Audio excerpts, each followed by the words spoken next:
Seja muito bem-vindo à Saúde e Bem-Estar com Marcelo Menino. Mais um programa inédito. Nós vamos falar hoje sobre puberdade feminina, gravidez na adolescência. Será que hoje esse tema é importante? Cada vez mais pessoas conhecendo o sexo mais cedo?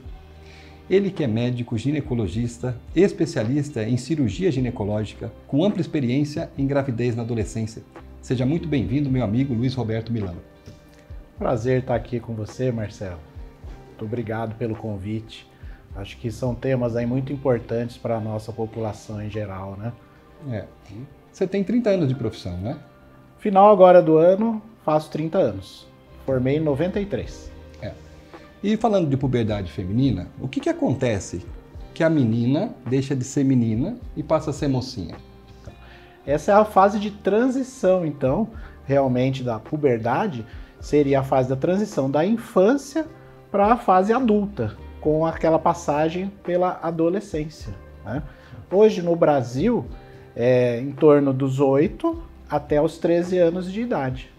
Entre 8 e 13 anos há essa passagem, essa mudança aí de hormônio, ela deixa de ser menina e começa... Exatamente, e muda também a cabeça da criança, né? Ela passa a ter ideias mais de pessoas maduras. Então ela vai dar uma alteração aí no seu âmbito social e o âmbito psicológico das ideias, né? Sim. Ela tem um amadurecimento. E as meninas, elas ficam mais maduras antes dos meninos. Isso é um fato importante também. Então, a menarca que eles sempre falam é o quê? É essa mudança? O final da puberdade, ela é encerrada com a menarca, né? Que é a primeira menstruação. O primeiro sinal de desenvolvimento que a menina está deixando de ser menina criança e está passando a ser uma menina mulher vai ser a pubarca. Que é o crescimento dos pelinhos íntimos. Certo. Né?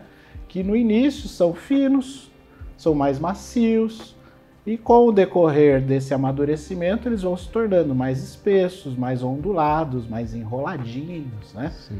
Esse é o primeiro sinalzinho lá que ela tá ficando mocinha. E quando que a mãe e essa menina já deve procurar o ginecologista? Porque você falou que muda a cabeça, então provavelmente já vem impulsos sexuais nisso, né? Ah, tá, mas isso no começo... Não, isso aí já é um tema assim mais pro próximo tema, que é da gravidez na adolescência. Tá, a gente pode estar comentando isso, mas é lógico que daí quando ela ficou mocinha, que já é o final desse amadurecimento total, que aí quando ela menstruou, e aí ela está pronta, teoricamente, para ter filhos. Então. Vai começar a ter a vida ovulatória, né? Então aí sim é o momento, se ela começar a querer, vou começar a namorar, então. Né? Para daí procurar um ginecologista, um bate-papo amigável, né? Para orientação para o uso de algum anticoncepcional, para evitar chegar no nosso segundo tema, que é a gravidez na adolescência, né? Sim. E isso está muito alto no nosso país, que são dados que eu posso estar te informando também. O fato de estar usando o preservativo é importantíssimo hoje em dia, né? Porque hoje essas menininhas, elas não têm, e os meninos, né? Não têm mais medo de pegar a doença. Porque na nossa época, né? Nós já temos aí nossos mais de 40 anos, né? Sim. A gente tinha muito medo de pegar HIV, né? Que era o estigma da nossa geração, dos anos 80, anos 90, né? Não existia nenhum tipo de tratamento, não, né? Embora... Hoje ninguém mais morre de AIDS, né? De se HIV, controla, né? Mas realmente são Exato. Doenças... A sífilis também aumentou muito, né? Aumentou demais. O índice de sífilis durante o pré-natal a gente tem pegado aí muito, muito alto mesmo.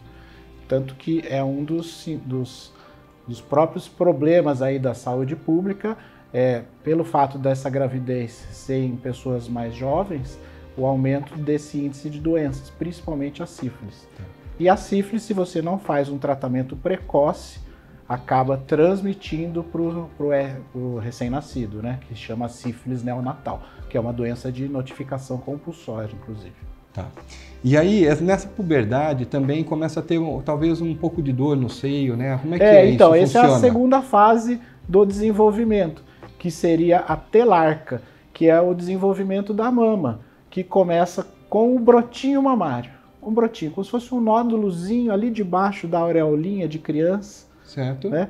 e esse desenvolvimento dura 3 anos. E quando nasce esse brotinho mamário, pelo estímulo hormonal que está ali todo começando, tem muita dor. E as menininhas, elas sofrem muito com isso. Então é extremamente normal acontecer isso. Aí o próprio pediatra ou um ginecologista pode estar orientando a mãe que fica preocupada. Meu Deus, minha filha está com um nódulo na mama logo cedo. Não, é justamente o desenvolvimento das maminhas. E aquele brotinho é que vai virar a mama da mulher mesmo? Exatamente. Por isso que chama brotinho? Broto mamário. Porque ele é uma sementinha. Né? Uma sementinha. É. E aí a mulher vai também mudando o corpo dela, né? Ela vai criando mais curvas, né? Isso, ela vai ficando com aquele corpinho de que a gente fala de violão, né? A cintura mais afinada e o quadril mais alargado. Vai ficando com o corpo de mulher, né? Que é a preparação. Para que ela para que ela possa ser mãe. Para que ela possa ser mãe. Para ter a bacia desenvolvida, né? Sim. E o que acontece? Aí a finalização disso, com o crescimento, depois que formou, já está tudo formadinho, dá aquele estirão, ela cresce muito, tanto que deixa os meninos para trás, as meninas ficam todas mais altas na classe do que os meninos, certo. Né? E, por final, menstruação. Menstruou, todo esse ciclo aí de crescimento, eles continua crescendo, mas não tanto quanto nessa esticada, né, que a gente fala estirão. Então, e quando a gente fala puberdade, é esse processo do crescimento dos pelos pubianos, depois a mama, desenvolvimento do corpo, o clímax, o estirão e a menarca, o sangramento, a primeira menstruação. Que é a primeira menstruação. Sim. A partir desse momento, na primeira menstruação, quer dizer que ela já ovulou, ou seja... Não necessariamente, mas ela está próxima a acontecer ciclos. Nesses primeiros ciclos, não vai ser ciclos ovulatórios, isso aí é muito raro. Mas você já viu, tem casos que a gente vai discutir agora, que tem gravidez na adolescência a partir dos 10 anos de idade. Então, existe o risco, mas não é normal ovular. Na maioria das vezes, ciclos são anovulatórios. Mas o corpinho já está pronto para fazer um novo ser ali no útero. E o doutor, como médico, em muitos casos lá no consultório, que horas que é a hora da mamãe conversar com a filha, ou a vovó, caso não tenha mãe, né? A vovó conversar com a filha, falar sobre relações, sobre os riscos, que horas que começa esse cuidado? A partir do momento que a mãe já percebe que ela está já mudando o seu comportamento infantil, já começa a preocupar mais dos meninos, falar dos meninos, né? Ela muda, a mulher fica mais madura antes, né? E por isso que a mulher procura sempre homens um pouquinho mais velhos. Nunca ela vai ter um relacionamento ali com um menino da mesma idade. É raro. Porque a cabeça da... Exato, porque ela já está mais madura que esse que já estava na mesma idade dela. Então, a partir do momento, começou a ver, está desenvolvendo, está com o corpo de mulher, a mãe conhece a filha, né? O pai já pode até nem pensar que ela está fazendo alguma coisa. O pai nunca é sempre o último a saber, o pai, né? É verdade, né? Mas o diálogo é vital, né? Sim. Tanto para a prevenção das infecções, né? Doenças sexualmente transmissíveis, como também a gestação. Para evitar uma gravidez. Porque é o que eu falo para as minhas pacientes de consultório. A gravidez, ok, vai vir um neném, você vai amar seu filho, a avó vai amar, mas o pai da criança vem de brinde pro resto da vida, estando com ele ou não. Porque se você não fez um planejamento, um cuidado, se você não pensou nas consequências, né, que é nosso tema 2, né? Sim.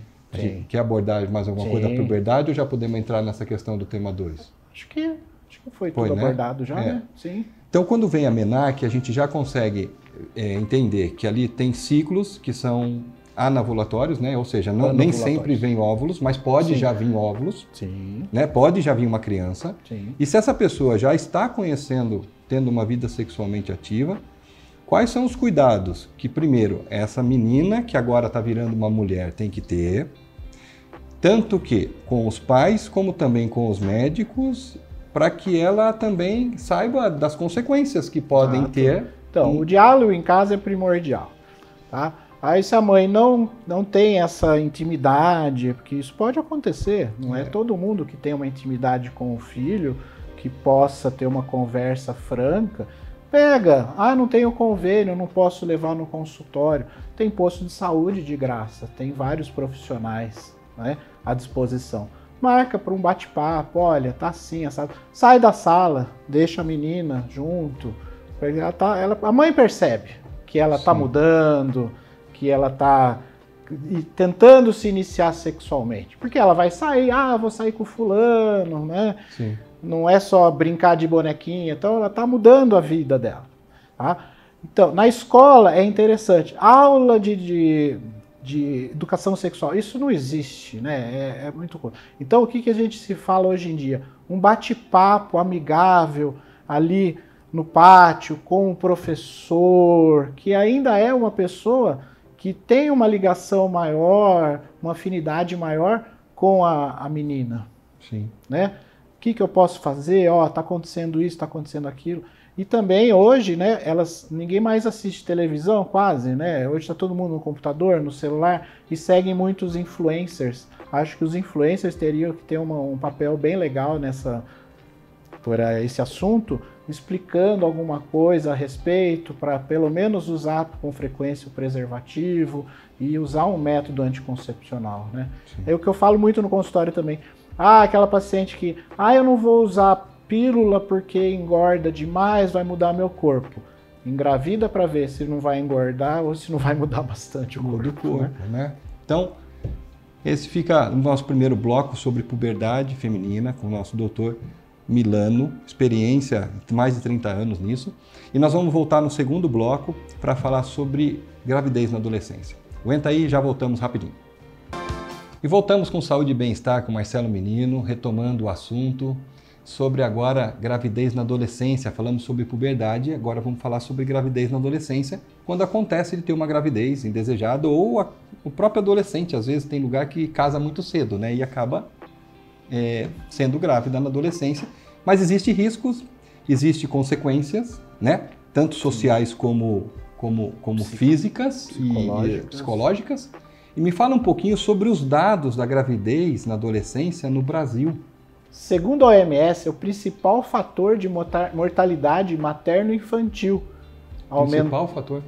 Na gestação na adolescência. Aumentando o índice de doenças e pobreza. E por que a pobreza? Por quê? Pobreza?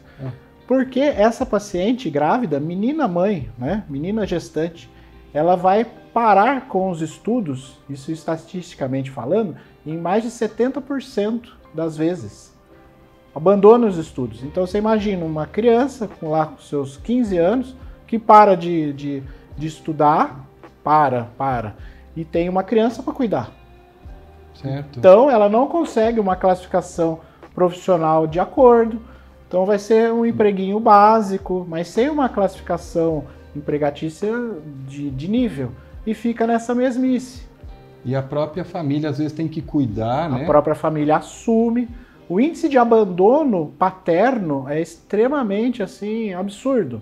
Então, estatisticamente falando, 60% dos pais abandonam a paciente, a menina, a mãe, durante o pré-natal. 60%. Então, quem engravidou ali, o pai, né, a figura masculina, já 60% já abandona. A gente vai ter junto, tal. Não. Já 60%. Some, abandona. A adolescente sozinha. Os outros 20% abandona após o nascimento. E somente 20%, completar os 100%, num período de 5 anos que tem visitas periódicas para a criança. Então, de 10 adolescentes que engravidam, 6 já ficam sozinhas na gestação. Durante a gestação. Depois nasceu mais 20%. Mais 2 vão embora. Só sobra 2. De 10, 10, só 2. Que ficam em 5 anos. Depois de 5 anos... Não se sabe isso. Então, realmente, olha, a gravidez na adolescência pode te custar muito caro, né? Muito. A questão emocional, física, social, financeira. Exato. Por isso o diálogo da família, por isso a consciência, a prevenção, obedecer o papai e a mamãe ali, né, nesse amadurecimento. Importantíssimo. É importantíssimo essa consciência, né, menino? E voltando para o Brasil, no ano de 2022, foram 380 mil gravidezes de adolescentes? De adolescentes, dados aí de 2022. 380 mil gravidez na adolescência. De 10 a 20 anos. Aqui no Brasil, o índice maior é ao redor dos 15. Tá? E dos 10 aos 15, o índice de complicações, que já é uma complicação, uma gravidez de risco, essa dos 10 aos 20, dos 10 aos 15, esses riscos ficam 3 vezes maiores. E lembrando também, o nosso índice ele vem caindo aqui no Brasil. Porém, nos estados do Norte e Nordeste, ele está até equivalente ao nível de Bolívia. O nosso país ele é 50% o índice maior acima da taxa mundial.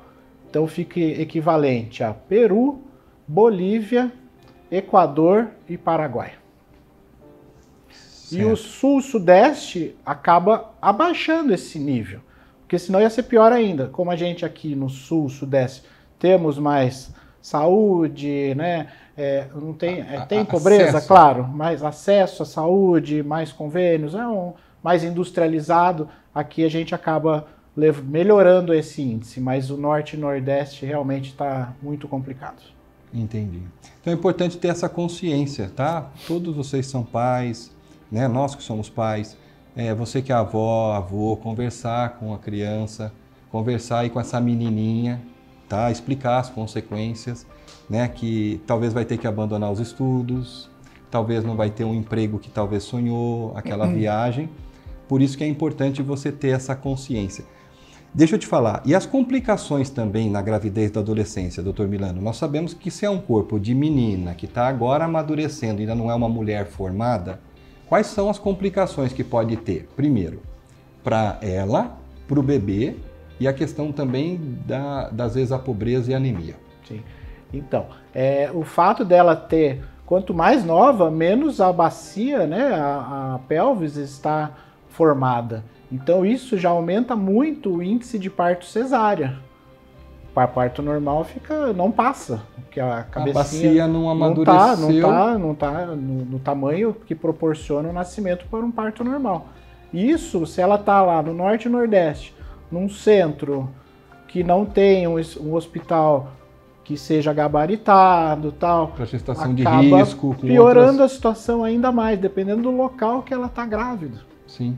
Às vezes ela tem lá um postinho de saúde que nasce ali, e tem que, se der uma complicação, tem que ir para um centro ali a 200, 300 quilômetros de distância. Acaba gerando uma fatalidade. Sim. Essas pacientes, elas já são crianças, normalmente com uma carência nutricional, já anêmicas crônicas, e durante a gravidez essa anemia, consequentemente, piora, e então isso gera um alto índice de problemas com o recém-nascido, com o baixo peso, desnutrição. Entendi. Então, vamos supor que... E outra, esse nível na gravidez também da adolescente aumenta 3 vezes mais o índice de diabetes gestacional, hipertensão arterial, eclâmpsia, trabalho de parto prematuro. Então tudo, o corpinho dela não está preparado ainda, né, para ser uma mãe, né? Por isso que a palestra que a gente quis aqui, esse bate-papo, é para trazer consciência da importância do diálogo em família, dessa menina também conversar. Se por acaso engravidou, né, Milano? Sim, não esconde, procura ajuda, né? Não é importante também? Vamos supor, isso é um problema. Porque às vezes esconde, pior ainda, né? Isso é um problema sério, porque a prevenção melhor seria o início imediato desse pré-natal, principalmente antes das 12 semanas. Aí uma coisa que eu esqueci de falar, o índice de 10 a 15 anos de aparecimento de malformações e síndrome de Down, isso equivale às pacientes com mais de 40 anos. Então a gravidez na adolescência também aumenta o risco? Também aumenta o risco de malformações e de síndrome de Down já, isso estatisticamente falando. Isso ninguém fala. Então, resumindo, não se recomenda que se seja grávida na adolescência. Vamos compartilhar, usar o método anticoncepcional. O preservativo, eu volto a frisar nisso, porque é muito importante o uso da camisinha. Isso eu falo para todas as pacientinhas que vão lá com a mamãe no meu consultório, porque falando ali na cara, né, e você falando para ela torna consciência. A mãe falando, o pai falando, acho que eu tô tendo um profissional falando, ou um professor, ou, volto a dizer, um influencer, né? Isso ajudaria muito, né, para a gente evitar todo esse desacordo aí social. Sim. Né? Sim. Isso é muito complicado. Tá. Então, nós falamos sobre puberdade, a importância desse diálogo que muda o emocional da menina, muda, né? Ela passa de ter vontades diferentes, o diálogo é importante. É importante também, nessa questão, a preservação, né? Preservar, porque é que a pílula que você fala, né? A pílula previne a gravidez. Não a doença. Não as doenças. Então, se por acaso esse adolescente já está tendo uma vida se ela ativa, pega uma doença... E outra, não é só sífilis, HIV. Hoje a gente tem a clamídia, gonorreia, né? Que são doenças que prejudicam a trompa da menina. Então, às vezes ela está com tanta doença e não foi tratada que ela não consegue nem ser mãe. Sim. Uma causa de esterilidade é justamente o entupimento, né, entre aspas, né, a obstrução da trompa por causa dessas inflamações crônicas em decorrência de doenças sexualmente transmissíveis. Gente, esse foi Saúde e Bem-Estar com Marcelo Menino, nosso querido doutor Luiz Roberto Milano. Um beijo no seu coração, querido, muito esclarecedor. Obrigado pelo convite, viu? Beijo aí para todos os nossos telespectadores e aguarde os próximos episódios. Beijo, até a próxima.